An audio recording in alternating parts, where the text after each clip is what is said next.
దేశవ్యాప్తంగా సీట్ల పెంపు అంటే ఎమ్మెల్యే ఎంపీ స్థానాలని పెంచడం జరిగింది. ఆ యొక్క దిశగా కేంద్ర ప్రభుత్వం అడుగులేస్తుంది.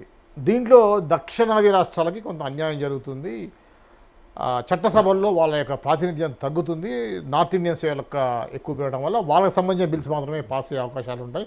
దీనివల్ల దక్షిణాది రాష్ట్రాలకి తీవ్రంగా నష్టం వాటిల్లుతుందని చెప్పేసి దక్షిణాది రాష్ట్రాల్లో ఉన్నటువంటి నాయకులు అభిప్రాయపడుతున్నారు. నిజంగా వాస్తవ పరిస్థితులు ఏమిటి? దీనివల్ల లాభం ఉందా, నష్టం ఉందా?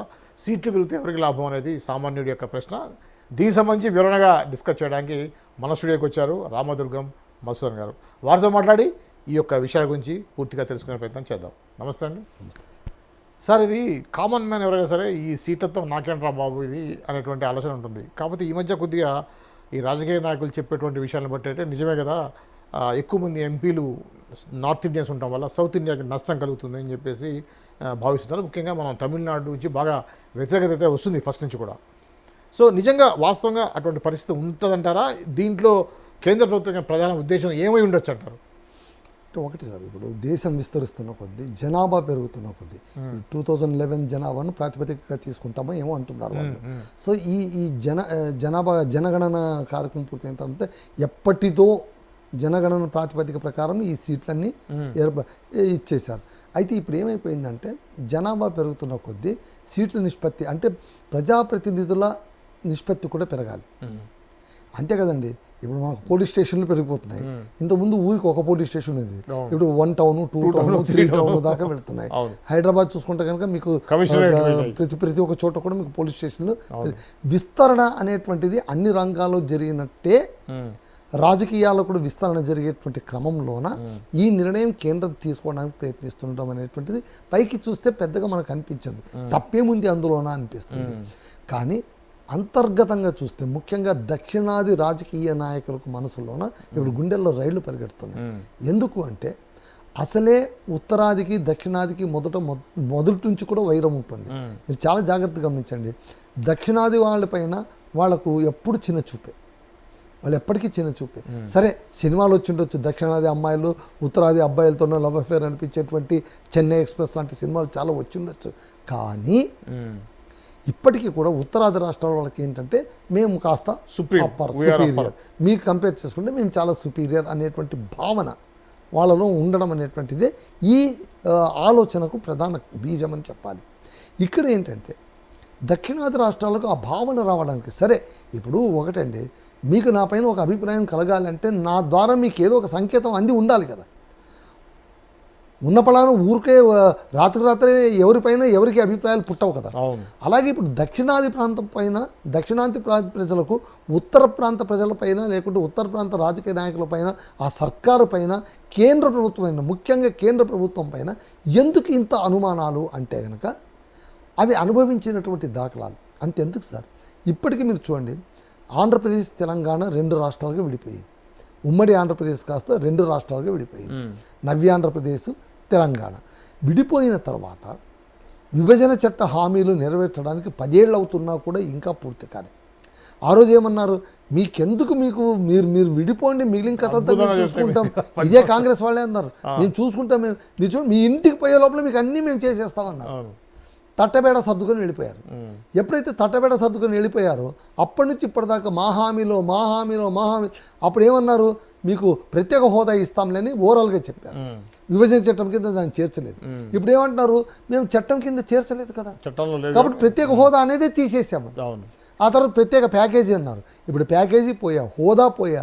ఇప్పుడు ఏమైంది, పైగా ఇప్పుడు చూడండి, ఏ రాష్ట్రం అవసరం ఉంటుందో ఆ రాష్ట్రానికే సహాయం చేసేటువంటి దుర్బుద్ధి కేంద్రంలో మొదలు కావడం అనేటువంటి దురదృష్టం. ఫెడరల్ స్ఫూర్తికి చాలా రీసెంట్గా వచ్చినటువంటి డేటాలో అండి, మనం రాష్ట్రం కట్టేటువంటి ట్యాక్స్కి వాళ్ళు రిటర్న్ ఇచ్చేటువంటి వాటికి ప్రపోర్షనేట్ ఆంధ్ర కంటే తెలంగాణ కొద్దిగా ఎక్కువ. 100 రూపాయలు కడితే ఇక్కడ 60-70 రూపాయలు. దానికి ఏమంటారంటే వాళ్ళు చెప్పేది అంటే తల్లి బిడ్డ న్యాయం చెప్తారు. అంటే ఏంటంటే ఒకరు ఎక్కువ సంపాదిస్తుండొచ్చు, ఒకరు తక్కువగా ఉండొచ్చు, కానీ అలా కాదు, ఎవరికి ఆకలి ఎక్కువ ఉంటుందో వాళ్ళకి అన్నం పెట్టడం, అందరికీ సమానంగా అన్నం అందేలా చూడడం అనేటువంటిది తల్లి బాధ్యత.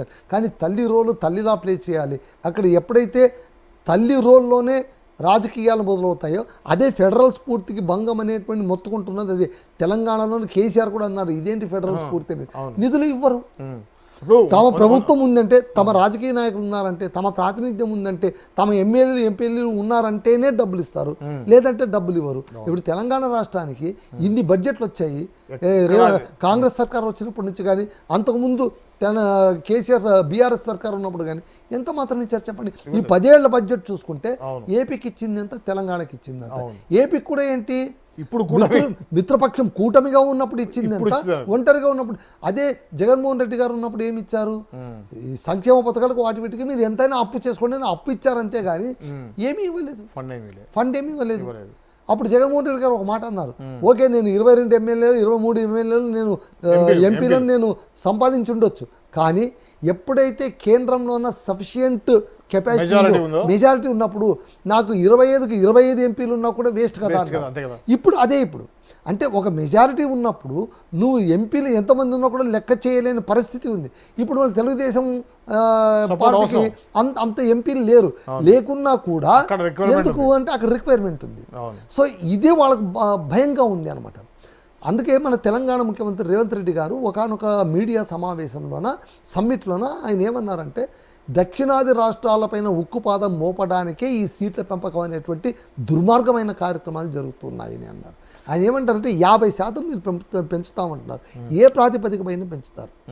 జనాభా ప్రాతిపదికన పెంచినా కూడా దక్షిణాది రాష్ట్రాలకు అన్యాయం చేసినట్టు అవుతుంది. అవును.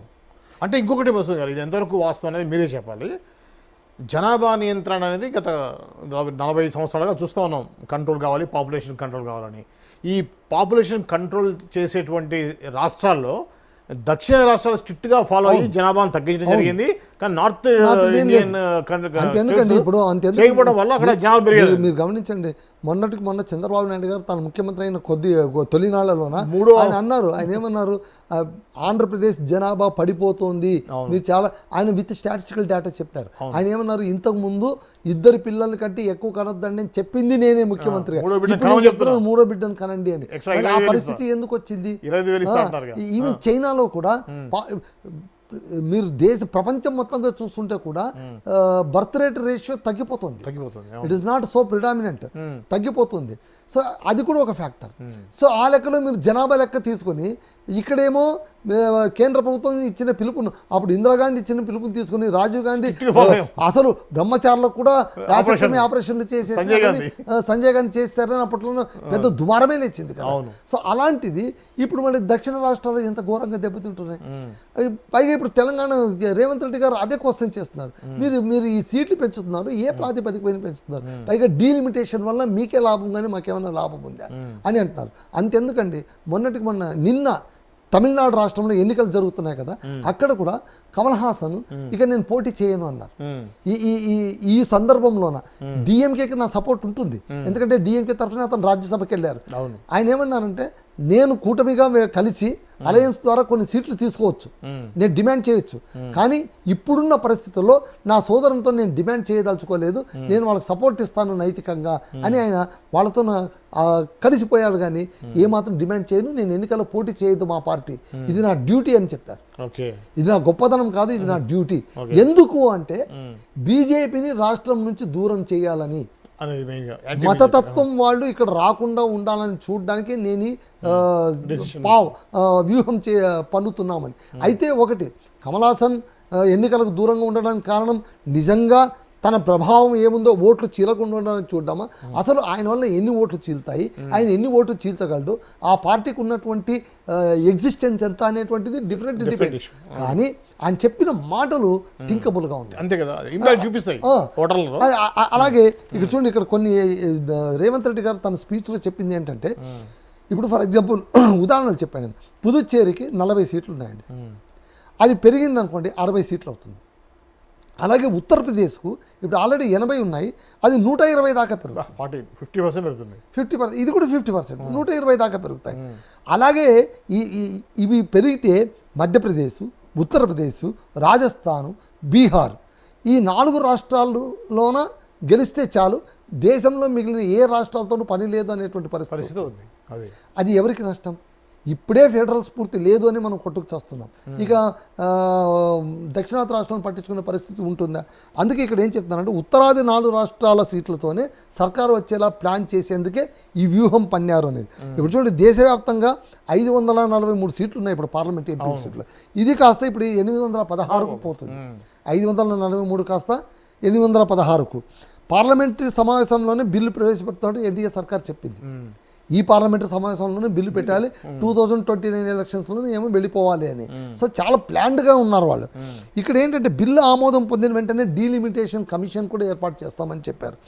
ఇప్పుడు ఏంటంటే పెరిగిన ఎంపీ సీట్లతోనే 2029 ఎన్నికలు నిర్వహించాలనేది బీజేపీ ప్లాన్. అది ఎందుకు ఇట్లా ప్లాన్ చేస్తుంది అంటే ఇప్పుడు అది 4వసారి రావాలి.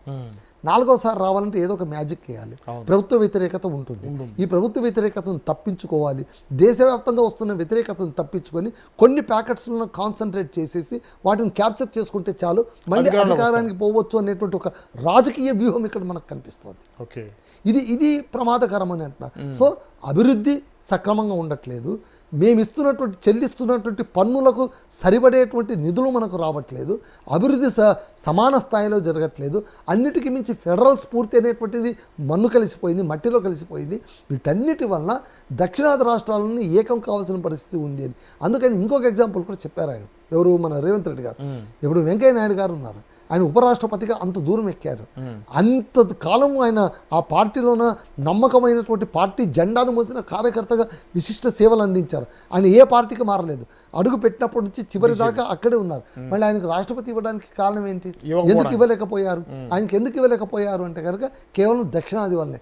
ఒక్క సీఎం బాలయోగికి తప్పనిచ్చి, అది కూటమి ధర్మంగా అప్పటి చంద్రబాబు నాయుడు గారు కోరితే ఆయన స్పీకర్ చేయడం తప్పనిచ్చి, పనికిరాని పోర్ట్ఫోలియోలన్నీ కూడా దక్షిణాదికి పడేసి ఒక నిర్మలా సీతారామన్ ఎక్సెప్షన్ కేసుగా తీసుకుంటే మిగిలినవన్నీ అలాగే జరుగుతున్నాయి కదా అని ఆయన వ్యాఖ్య. ఇది కొంచెం థింకబుల్గా ఉంది.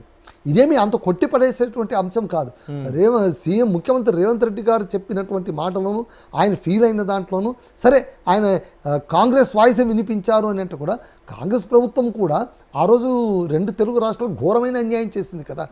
ఆంధ్రప్రదేశ్ రాష్ట్రానికి విభజన చట్టం కింద ఆ రోజు మీ చేతుల్లోనే అధికారం ఉంది, మీరెందుకు మళ్ళీ స్పెషల్ హోదా అనేది చట్టబద్ధం చేయలేదు? కరెక్ట్. అది మీ ఘోరమైన తప్పిదం కదా. అవును. మళ్ళీ ఒక కంట్లో సున్నం పెట్టి ఒక కంట్లో అన్నం పెడితే, వెన్న పెడితే మళ్ళీ అది ఫెడరల్ స్ఫూర్తికి ఎలా ఓకే అవుతుంది? అంటే ఏంటి, ఏ ఒక్కరు కేంద్రం పవర్లో వచ్చినా కూడా వాళ్ళు చేసే విధానమే ఇది. అధికారం ముందు అందరూ సమానులే, ఎవరైనా రాజకీయాలు చేయక తప్పదు. ఈరోజు ఎన్డీఏ గవర్నమెంట్ ఉంది, రేపొద్దున ఇండియా గవర్నమెంట్ వచ్చినా కూడా ఇలాగే ఉంటుంది.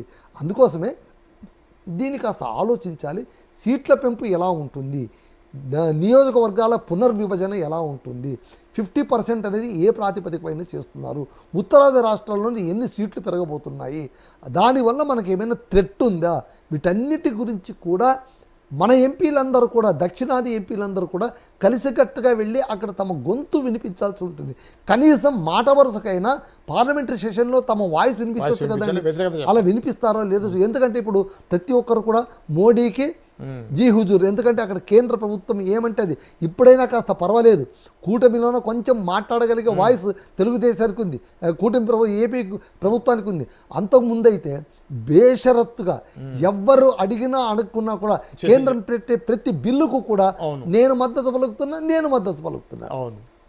ఇంకా అడగకముందే నేను మద్దతు పలుకుతున్నాను అని మద్దతు పలికిన సందర్భం మనకు చాలా ఉంది. చూసాం.